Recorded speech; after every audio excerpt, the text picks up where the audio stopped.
Hello everyone, my name is Rosalind. If you have not been here before, welcome to the channel. If you have been here before, welcome back.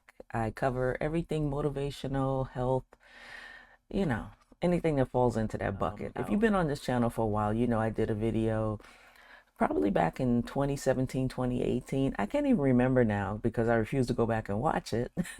But it is about how to get your LDL down. And I talk about how I got my LDL down in like, what, 6 months, 9 months, like really fast. Shocked even me. And that video had a whole lot of viewership, a whole lot of questions people ask me. I still answer those questions to this day. People are just catching that video. So what I decided to do for this video and the next video, because I've split it into two parts, I decided to do a video based on all the questions that I've been asked from people about what I eat, what's good for you, what did I take to get my cholesterol down, all of that good stuff. So let's just stop all this talking and dive into the first question. So I'm looking over here so I can see what the questions are and keep track of them. The first question was, what fish is the best to eat and is not high in cholesterol? So I did a little research on this because, I eat what I like. And I know fish is good for you. I always say everything in moderation. I'm that type of person that I'm like a codfish person. I love a good white fish, a nice thick white fish. I used to eat whitings, but I just now like a meatier fish, which tends to be codfish, which tend to cost more, but they're so good. But from what I can see, that the best fish to eat, they say, are mackerels, herring, tuna, salmon, and trout. Salmon, I just got back on the salmon bandwagon after really not loving salmon, but knowing it was good for me and eating it. And then I was just like, I can't push myself to eat something I don't like that much. But then I think I mentioned in a couple of videos that when my mother added barbecue sauce to her salmon, I was like back on the salmon trail. I was like, oh, this is what I need. This is good. But the one thing that I have read and that I knew before about fish is that fish has very high levels of omega-3 fatty acids. So it's actually very good for you. And that helps with your triglycerides. I don't have a triglyceride problem. I probably don't have a triglyceride problem because I do take fish oil every day. That's one of those things I have taken for years. Even when I wasn't eating right, I was taking fish oil. So I'm just saying. Fish, if you can, get it down, it helps reduce blood clots. It helps reduce your blood pressure. It's good for people. It's good for people who've already had heart attacks because it'll reduce the risk of sudden death. And but the one other thing about it is it doesn't affect your LDL. So, but it does help in other areas. So you still should be trying to eat fish if you like fish. As I said, I make up for that by taking fish oil, but it doesn't hurt to eat fish as well. Okay, question number 2. How often should I eat oatmeal? Oh my God, if I don't get this question, I this question comes at me countless times because people, some people, they tend to think, oh, I got to eat this like 10 times a day in order to get my cholesterol down. No, no, no. If you need to do all that, there's something else going on. No, don't do that. I eat oatmeal once a day. Once a day, usually for breakfast. And some days I don't eat it for breakfast. Recently, I've been very strategic about eating oatmeal pretty much almost every day. And if I'm not eating oatmeal, I'm very much aware of, well, I still need to get my fiber in somewhere. I still need to get that fiber in, you know, but it's easier when I eat oatmeal. So 9 times out of 10, I'm just like, let me just go ahead and eat oatmeal and get it over with. If you haven't seen it, I actually did a video and I'll probably post it below or above about how I make my oatmeal and what I put in my oatmeal. So if you're interested in that and you haven't seen that video, check it out. Okay, number 3, organic versus regular oatmeal. I just saw this argument recently on my channel. Like two people were having this, well, correction, I'm not going to call it argument, discussion, that two people were having on that under that video and talking about organic versus regular oatmeal. Eat what you can afford is what I say. For years, when I took my cholesterol down, I took it down with regular Quaker Oats, the 5 minute one. I don't like the 1 minute, it's just a little too fine for me, but that's my choice. If you like that one, whatever works. It will take your cholesterol down, no problem. But I myself, I eat Bob's red mill, and I like that one. It's heartier, it's a thicker oatmeal. I like a thicker oatmeal. That may not be everyone's cup of tea. So don't, if it don't work for you, don't eat it. If it does, just, it's all about just getting the oatmeal in. It's not about arguing about whether organic versus not organic, because at the end of the day, something gonna kill you. I'm just saying, do the best you can. You know what type of world we live in, and you know, it's very hard to have things that are. It's very, what's the word? It's very expensive to eat well, to eat very well. Grass fed is very expensive. Organic is can be very expensive. There's still some arguments about what's truly organic versus not organic. So just do the best you can. That's all. Question number 4. Do I eat meat? Yes, I do. I, to some extent, have always eaten meat, which probably contributed to my LDL having issues. I'm sure it has. Um, until I go totally plant-based or vegetarian or vegan, I will probably always be fighting my LDL, and that's just the way of life.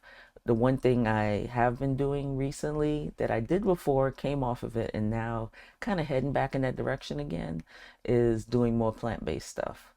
And for me, I feel like when you're plant-based, you need to be eating plants. And so when you start going down that slippery slope of eating the alternative meats and stuff like that, sometimes those can be worse for you than regular meat. At least when you're eating regular meat, you know what's in it most of the time. But when you're eating, like the plant-based sausages of the world, there's a lot of stuff in that. So before people start judging regular real meat versus plant-based meat, be careful what's in the ingredients in those things. Plant-based means just that you're eating plants. So it's called plant-based, not chemical-based. And there's a lot of stuff. I'm just saying. And I'm guilty of it too. I have a substitute for bacon because I know I love bacon. So I need to ease off of stuff. And so I use the Morningstar vegan or vegetarian bacon. And it's like the best one I've had out of all of them is a regular bacon. Nothing will beat pork bacon. Nothing. I tell you, I struggle with this. I always share this with you all. Nothing beats pork bacon. It's just the way it is. It just is. So, yeah, and also a lot of those plant-based meats have higher sodium. So if you're already fighting blood pressure issues, that's not going to help. You know, you think it's something healthy, but it's really not because it's messing up something else. So be mindful of that. Okay, number 5 says, how much ground flaxseed do you use in your oatmeal? When I first started, I was using a tablespoon. The serving on the bag says 2 tablespoons, and I recently upped it to 2 tablespoons because I'm just like, this is good for me, and I should increase my flaxseed because that's really good for me. Gives me fiber, and I get my fiber wherever I can get it in, and it doesn't change the taste of my oatmeal at all. So there you go. Okay, number 6. Can I lower this question here? See, I can't even get through it because I'm just like, people don't do this. Somebody asked, can I lower my LDL cholesterol from 3.563 to 3.3? They're talking about, medical terms here, liters, such and such per liters in just 2 days. No, no, no. You can't. And anyone that tells you different is lying to you and just wants you to click their video so they can make money off of you with lies. Be mindful that anything that is too fast or too quick is a lie. You didn't gain it overnight. I always tell people you don't gain weight overnight. You can't lose it overnight. And if you do, something is wrong and you're probably going to gain it back tenfold. Don't do that. Don't do that. Just because I happen to have been able to do it doesn't mean it's going to work for everyone and doesn't mean that you're going to keep it off forever. It's always a battle to keep your LDL down, and the older you get, it feels like it's more of a battle because your body changes and it goes through all kind of stuff. So, yeah, you know, no, there's no quick fast way to get your cholesterol down in 2 days. Okay, so here's one that's a little more complex question, and it's number 7. It says, can you also take garlic supplements, chia seeds, and CoQ10 supplements to bring it down? And I found the thing on PubMed because that's where I usually go. If you have the patience and the fortitude to get through PubMed and you like to read those type of things, you can find a lot of answers there to a lot of questions. But for those who don't, I already looked it up for you. And this was something that I had heard about garlic supplements, but more so for blood pressure, not for cholesterol. So I was quite interested in reading this and I was surprised. And it was in PubMed, and I'll put the thing below where I got it. And it says aged garlic extract supplementation was effective in lowering plasma concentration of total cholesterol by 7% and LDL cholesterol by 10% in hypercholesterolemic men compared with subjects consuming a placebo. I was quite surprised about garlic extract. I never knew about it. I never talked about it on the channel because I didn't know about it. So, hey, here's something else that I may want to dive into to look into it a little bit more and see how it definitely works because that's kind of interesting to me. And regarding the chia seeds, this is what I found. The fiber in chia seeds is mainly soluble fiber and mucilage, the substance responsible for the gluey texture of moistened chia seeds. These fibers may help to lower LDL cholesterol and slow down digestion, which can prevent blood sugar spikes after eating a meal and promote a feeling of fullness. Now that I did know about chia seeds, I just don't like chia seeds. Please, if you like it, use it because it does. If nothing else, you will be full. And we're all about being a little full so we don't eat so much crap. So yeah, so definitely chia seeds help, the garlic extract help, and about the CoQ10. I've used CoQ10 before, but that was not regarding my cholesterol totally.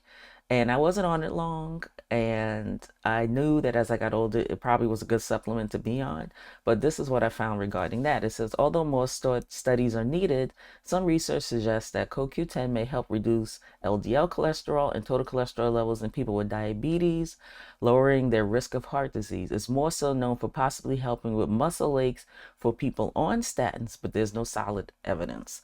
So I always knew that if you were on a statin, it was definitely better to take CoQ10 to kind of offset some of the side effects of the statins. But because I never was staying on it, I was just like, well, I'm not going to get on CoQ10. So there's a little more research that needs to be done regarding that. And I wouldn't bet the horses on it for lowering your LDL cholesterol, but I will probably be doing some more research on this. This, I think, deserves a video. So stay tuned. Okay, and last question, number 8 is, could you please share your typical meals per day? What kinds of foods do you intake? People, that is such a hard question because if you saw what I ate some days, you'd be like, how are you still on this earth? No, it's not that bad, but sometimes I'm just like, I don't care. I'm gonna eat what I want, and that's a problem sometimes. And I think that it's been a hard problem for me, a hard question for me to answer because no 2 days are the same for me. It's like I can eat the same thing for breakfast, most times, but then sometimes I don't eat lunch. Sometimes I maybe eat drink a protein shake, and that's a strong maybe, or I'll have some nuts like pistachios or cashews. It depends. And dinner can vary, you know. I've looked at my meal diary. It is so random, I don't even want to show it to you.